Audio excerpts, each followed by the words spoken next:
7:51. It's amazing. I page Dr. Paul every time he shows up. It's crazy. How are you? I'm fine, yourself. Good to see you here. We were just talking about sun safety, and that's our topic for today. And you know, it's early in the season. We did have a nice stretch of warm weather and so on and so forth. But I've noticed, like I was out playing golf on the weekend, and it's not super hot out. Exactly. But you can get sun now. Like there's a change in color in my face already. Yes, you can, and that's the whole point. You know, now we're going to be going out gardening and playing in the backyard and so on. And even if it's cool outside, the sun rays are still there. Yeah. So the UVA and UVB rays are going to penetrate through and are going to cause their effects, right? Yeah, And we know that an accumulation of those effects damages the skin. And so the more you get damaged from an early age, the higher your chances are of skin cancer later on. Exactly. And as a matter of fact, last week there was a study that came out that showed an increased rate in skin cancer in younger people. Oh, is that right? Yeah, and especially associated with tanning salons and so on. Yeah. So we know that there is, you know, a direct relationship between the time you're exposed to the sun, especially as a young child. It accumulates, right? And then you pay for it later on. So I think people just have to be aware of the sun. Yeah, I think. And you know, you can correct me if I'm wrong, but you know, over time, the sun's rays have gotten stronger and more penetrating. Yes, they have. Probably part of the fact that we have this ozone layer, especially under North America, which has gone through some and that's changes. kind of like a screen. Yeah. So now the screen is less, so we're less shaded from it, if you'd like, from the natural shade. So it's up to us to screen ourselves. That's right. So we need to be able to understand what to do, what the effects are, and who's the most at risk. So small kids, basically. Right. Young kids.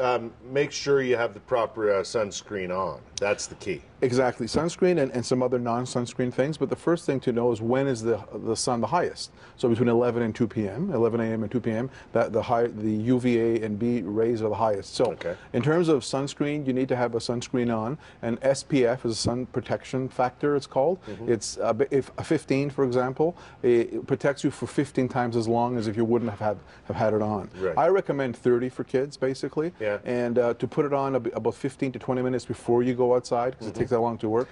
And don't forget to reapply. That's one of the problems. I was going to say that. Yeah. You need to reapply it every couple of hours, and there's no such thing as a waterproof sunscreen. No. You need to reapply it regularly.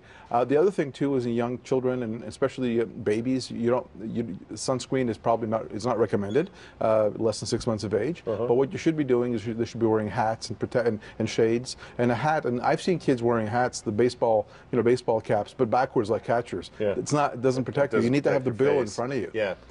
There are sun hats for young children. Yeah, sun hats for young children and those type of things. Yeah, and even out in the strollers, make sure you got some shade from the stroller structure to look after that, because even if you're walking around downtown. Well, that's the thing. You can never underestimate it. Even if you're in a shady area, there's reflections in the UV, especially when you're on the water as well. It reflects off the water, and and even in the winter, it reflects off the snow, for example. Yeah, and keep in mind that it might be a partly cloudy day or an overcast day. There's still rays coming through. Exactly. Especially those super sensitive to sunshine. Right? Yeah. Well, the bottom line is just be aware of it and make sure you keep track of it. Don't lose track, especially when it's hot summer and you're working outside, you're working in your backyard, you forget about it, and all of a sudden you come in and you're all red. Yeah, exactly, and then you pay for it later. Exactly.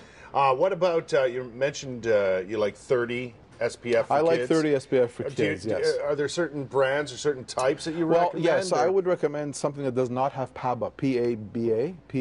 PABA without PABA? Without PABA, because PABA tends to irritate the skin in kids. Oh, okay. So I recommend it without PABA, PABA. Yeah, PABA. And basically, like I said, waterproof ones they say they're waterproof, but they're not. No. So you need to reapply regularly. Bottom line is reapply regularly. If you have a problem, sometimes some kids react to some, very rarely. Then speak to your doctor. There are some different kinds you can play with. But the bottom line is that if used properly, they can be very effective. Yeah.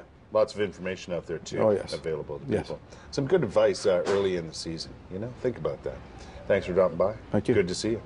Dr. Paul is the CEO and Medical Officer of Health of Eastern Ontario, the Health Unit. 7:56 now.